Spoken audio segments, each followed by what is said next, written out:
What is going on, everyone? My name is Andy. Welcome back to another FPL video. In this one, it's the Game Week 35 preview. So as always, going to go through some of the questions and topics that you've put to me on Twitter and give you my opinion on what I think, right? So we're going to start off with Kane and Son in just a second. Couple of points. We still have some European ties to finish this week. So Liverpool, Leicester and West Ham have all got to play in Europe. Chelsea and Man United are also playing in the Premier League tomorrow on Thursday. So there is some information we might get from there. So I'll probably do a follow-up to this video on Friday to go through any other kind of key questions, talking points and stuff like that. So I'm not going to go through, Reece James again. I spoke about him yesterday. I want to see now what happens in the Chelsea-Man United match, and then we'll talk about him again on Friday most likely. And I own him anyway, so I'll talk about him in team selection. The other thing, just really quickly, right, as I was about to record this, I've just seen a tweet from FPL Villain on Twitter, obviously, that says Man City will double in Game Week 36. Now, that's not been officially announced. If that changes as I'm recording the video, I'll talk through that. But it does look like they're going to double in Game Week 36. So that will be Newcastle at home and Wolves away, which is pretty decent. So I'm going to take that as gospel. He's been good for fixture information this season. So yeah, we'll just assume that's happening. We'll assume that the announcement's coming very soon. So are Kane and Son that important to have in our team? So I think with these, sometimes when players start blanking, people just look for any reason to get rid of them. I find that sometimes in the comment sections on my videos. If I've got someone that hasn't scored for a while, but I just don't see another better option, and I'm hoping that the underlying stats start converting into FPL points or whatever it might be, I keep them, and a lot of the messages are like, you got to get rid, you got to get rid. And I feel like that's happening with Son and Kane right now. They are about to go into a fixture, Leicester at home, against a team that are almost certainly going to rotate because they got European semi-final legs, first and second leg either side, and it wasn't too long ago, a few game weeks ago, we were looking at them as essential. People were trying to figure out how to fit Kane and Son into their teams. The only thing that's happened is they haven't scored any goals the last couple of games. That can quickly change. So the short answer is, are they that important? I guess not. If I had them, would I be looking to transfer them out? No. There's kind of two things you can really do with the money. Either one, you're spreading that money around. So it could be that you want to go for the likes of Coutinho, Foden, Havertz, Mount, and spend a bit more money in midfield if you've maybe had cheaper players like, I don't know, Saka, Martinelli, Rafinha, Kulusevski, whoever it's been. Or you want to put that money into the defence. So we talked about them a lot the last few weeks, but Robertson, Trent, Cancelo, maybe Reece James, maybe Alonso, maybe Laporte. There's a lot of money that can be well spent in defence. So if you want to do any of those things, then yeah, selling them to get that money is pretty decent. If you're just looking to shift them to another premium player, well, Ronaldo and Fernandes, no one's going there. Most people probably should already own Salah if they don't already. The other player that a lot of people are looking at is Kevin De Bruyne. Now, if he's going to double in Game Week 36, and he's got Leeds, Newcastle, Wolves in the space of 2 game weeks, that looks pretty good as long as he starts every single game, and there is a good chance that he does. So if you could move Son to De Bruyne as a differential, I don't mind that move. We are going to talk about Man City lineups for Leeds a little bit later, but yeah, that could be a decent move. If it was Kane to De Bruyne, forward to midfielder for a hit, I just don't think that's worth that this week. I think I would rather save the transfer and maybe thinking about doing it in Game Week 36 instead. So are they really important? I don't think that's the way to look at it. Are there better options? Possibly, but I wouldn't go out of my way to sell them this week. Okay, so this is a very common question at the end of a season, right? Should nothing to play for teams, such as Villa and Crystal Palace, be ignored for FPL, or is that thinking just nonsense? It's one of those things that I don't necessarily think it's complete nonsense, but I do think it's very, very difficult to gauge exactly what team or what players don't feel like they've got anything to play for, that are really just going to down tools because it's the end of the season. I think it's almost impossible. I think you can create narratives all you like to say, well, I saw this in that game. They definitely looked like they were on the beach. Southampton, for example, perfect example. 2-0 down to Brighton. Southampton are on the beach. Well, they went and scored 2 goals. So did they just decide, well, actually, I'm not going to down tools right now. I'll down tools in the next game. I think FPL is a prediction game. You know me, I like stats. I like using expected goals, expected assists to try and figure out what players might score well, expected goals conceded when looking at teams. I just don't know how I can look at Palace and say, that whole team, none of those players want to do anything for the last few weeks. And it's not It's not me saying that it's not a thing. I just think it's virtually impossible to predict. And I think you just have to keep doing what you're doing. You know which players are the best players. You know which teams we should be targeting. I don't think that necessarily changes towards the end of the season. And if we look at, and obviously, by the way, there's a lot of money in the Premier League. So even moving up like one place can mean a lot to the club. Whether the players really care about that, whether it plays a huge part in their bonuses and stuff like that, I'm not 100% sure.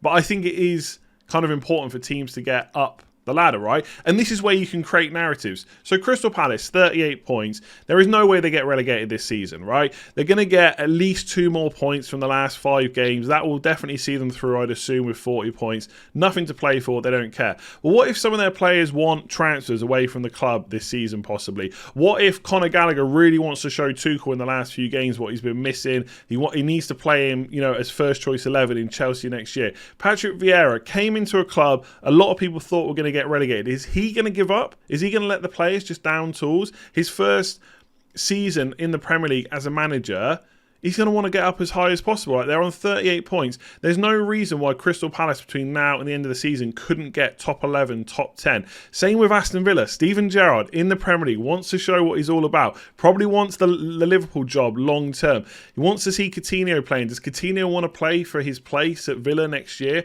Possibly. There's all these things, right? You can create narratives. I might be talking rubbish. Maybe the players don't care. Maybe they're not looking for transfers away. Maybe Vieira and Gerrard are already looking towards next season. But ultimately, I just don't pay attention to it at all.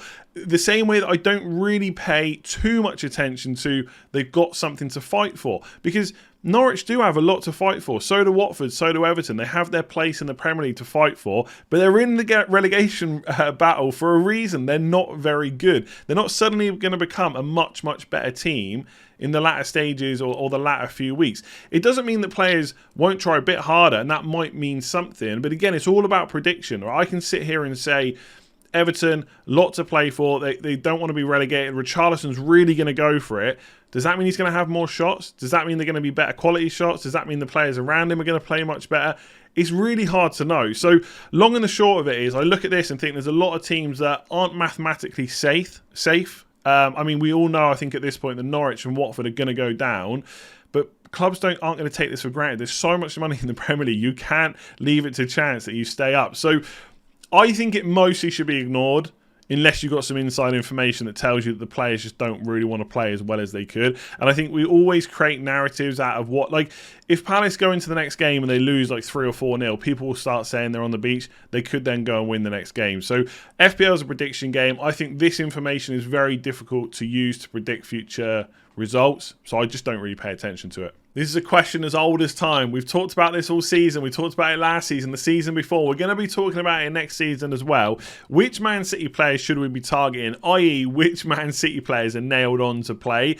And it's difficult, right? One person I would suggest following is FF Scout Luke, or FF Scout _ Luke on Twitter. He always puts out a Man City predicted lineup with his reasonings. He's pretty good at guessing what most of the 11 will look like. It's impossible to guarantee outside of that. Now, this is the lineup they played versus Real Madrid last night. Stones went off. It looked like an injury. I didn't watch the post-match stuff, actually, but it did look like he went off with an injury. Cancelo will be back for the second leg anyway. I do think Cancelo and Laporte are both pretty good options defensively. I think Laporte was actually at fault for 1 or 2 of the goals. So will Pep make an example of him? I don't think so. So I think Cancelo and Laporte are probably fine. I don't want to say this is now the first choice 11. It's a Champions League semi-final. You'd imagine most of these players are in Pep's first 11. Obviously, if everyone was fit, Walker would play right back and Cancelo would have probably played left back and Zinchenko would have been out. And I think Jesus was also a player that people didn't really expect to start. I think we could have easily seen either Bernardo Silva or Foden playing in the middle, one of them on the wing, maybe Gundogan in there as well if Bernardo Silva wasn't playing as one of the 8s. There's different ways they could have gone. I'm still looking at Foden because I think he is, like De Bruyne, pretty much first choice. But I think whichever Man City player you pick, you've got to assume that at some point they're going to miss out. I think the fact they're now playing Leeds away, Newcastle and Wolves in the space of 2 game weeks, especially if you're free hitting in game week 37, because you can get rid of any of the players you want for West Ham away, and then you've got them for that Villa at home game in game week 38. I do think they're worth looking at. I probably will look at Foden. I'll probably also consider De Bruyne.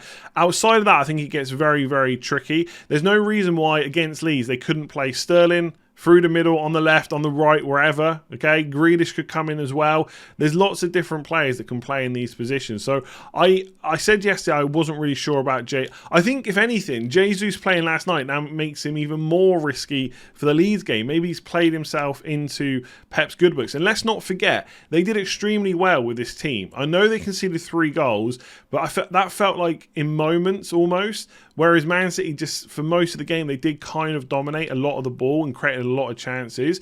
So I wouldn't be too surprised if he doesn't go for a similar team to this. Does that mean then that De Bruyne and Foden, they maybe start against Leeds, but they might have their minutes managed? If they're 3 or 4-0 up against Leeds, 60, 70 minutes, they're going to be gone, right? They're going to be off the pitch, rested for that Champions League game. So which players should we be targeting?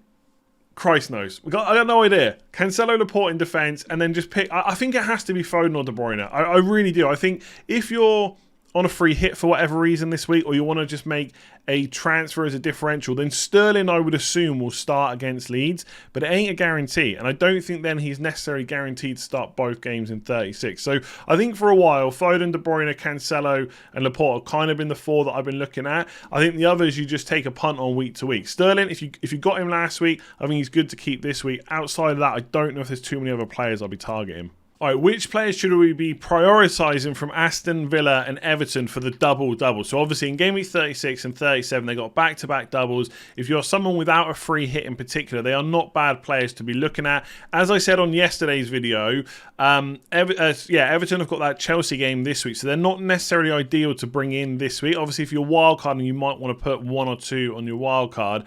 Villa, it's a little bit different. They've got that Norwich at home game this week, so they are probably the better team to look at this week. I think in terms of, like, when we say prioritise, you don't need to go out of your way to suddenly load up on Everton and Villa, even if you haven't got a free hit, right? Because there are lots of other really good options with doubles, like from big teams, Liverpool, Spurs, Man City, etc. in game week 36. I think for Aston Villa, the players are pretty obvious. I think it's Coutinho, Watkins, and Cash. Again, it's not really a priority order. Like, for me, for example, Coutinho would probably be higher than Watkins just because I'd rather remove a midfielder than a forward at this point in time, right? And also his numbers are a little bit better. Watkins did take the last penalty though, so that could be something in his locker. And then Cash probably is just the best defender. I think if you're on a wild card, maybe you could look at Martinez in goal, but I think there are probably better goalkeeper options. So the 3 Villa kind of pick themselves. Obviously you've got Ramsey as well as an enabler. But I think if I was going to go for someone around the 4.5 million price as a midfielder, I'd probably go for Gordon instead. So I think Richarlison, Gordon, if I get my arm out of the way, Pickford are probably the best options. I don't really see too many Everton defenders as great options. I don't really see too many other midfielders either. Gray, maybe, but I just don't think I'd use a midfield spot on Damari Gray, to be honest with you. I think Coutinho is probably what I would do. And Gordon only as an enabler, really, only because you want to put more money in defence, midfield, or forwards, wherever it is. And I think that's it. I don't think there's a huge amount more to say on these 2 teams. I think we can go down the fact that Everton are in the relegation battle, so they're pretty bad. We can go down the Villa, got nothing to play for, as we spoke about earlier on in this video. But I just think they've got pretty good fixtures. Villa have to play Burnley twice, and obviously they've got Norwich in game week 35 as well. Palace at home in 37. It's pretty good. The fact they play Liverpool as one of the fixtures of the next 5 wouldn't really put me off. Is there potentially going to be some rotation with Aston Villa because of the number of fixtures? Possibly. Will Steven Gerrard rest half of his team, maybe the whole 11 against Liverpool, just to help them out? I don't know. I wouldn't say such a thing. But I think realistically that could be one of the games where they rotate a little bit just because of the fixture pilot, right? Not because of Gerrard's affinity with Liverpool. With Everton, yes, they're not as good to bring in this week, but they're double. Again, they've got one difficult fixture in the double, which is Chelsea.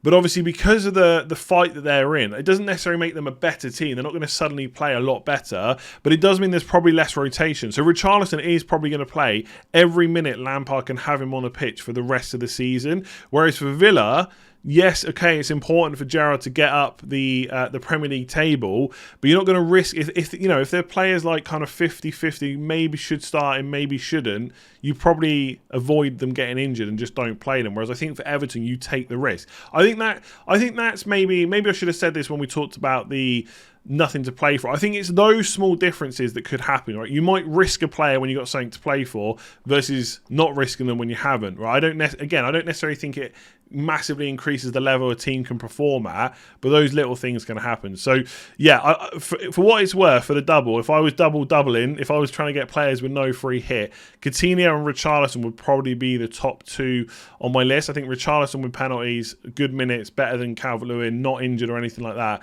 is probably the one to go for. So they would be the two I'd be looking at, and Gordon if I needed an enabler. So a few people asked me about the best bench boost options for Game Week 36. I assume they're wildcarding this week. I wouldn't spend too many transfers on fixing your bench for this week. Like if you've got a good single game weeker and you're bringing in someone that you're not 100% sure is going to play both games in the double, it's probably not worth the transfer. But it's all, you know, it's all going to depend on exactly what the transfer is, right? I'm just trying to speak broadly, but these are probably some of the best options on bench boost. I think Fofana, for example, is definitely a risk to start one of those games because it's straight after the first game in 36, Everton at home, is after the second leg of their European tie, and you would assume that Fofana is going to play both those games. My guess is that Fofana plays the first leg, he misses the Spurs game, i.e. why Kane and Son are probably still pretty good, and then he plays the second leg, misses Everton at home. If you wanted to risk it, the fixtures are pretty good, and even if he plays Norwich at home, right, it's not a bad fixture,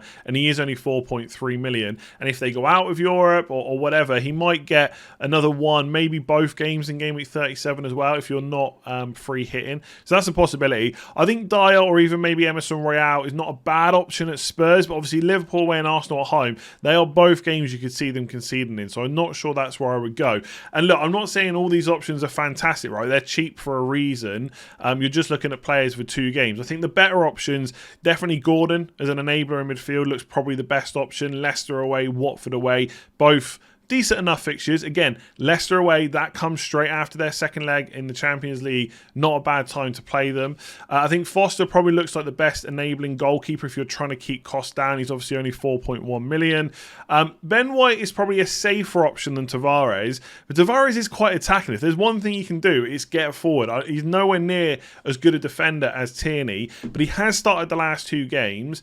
And I did kind of feel that, I think I said this a few game weeks ago, that they probably would at some point put him back into the side and give him a chance to kind of play himself into that position while Tierney is out. And look, he's not as good, but he's played the last couple of games. Leeds at home, not a bad fixture. Spurs away, obviously a bit more difficult. He is a tad cheaper than White as well. So 4.3 million, a pretty good enabler. So if you've got big squad value, if you are getting rid of a lot of your premiums and just having Salah, for example, there's probably more expensive players you could go for. But these are the kind of teams that I would probably be looking at. But yeah, as enablers go, I think Foster, Tavares and Gordon, if you're trying to keep that bench cheap, looks pretty good to me. There we go. Hopefully that was useful. If it was, please do give it a like and hit that subscribe button if you are new around here as well. I'll be back tomorrow with my team selection video. We might talk a little bit more about Man City and their double in Game Week 36. I've definitely got to get a Man City attacker in. I just think the way they played against Real Madrid, if they do that same thing and, you know, play the same way they have done all season against Leeds, there could be another big score there. So I really want to have a think about that, what I want to do with Reece James and all that good stuff. So team selection will be tomorrow. We might have some kind of final thoughts video after the press conference on Friday and then deadline stream on Saturday. Thank you very much for watching. Let me know below if you've got any more questions and I'll catch you again soon.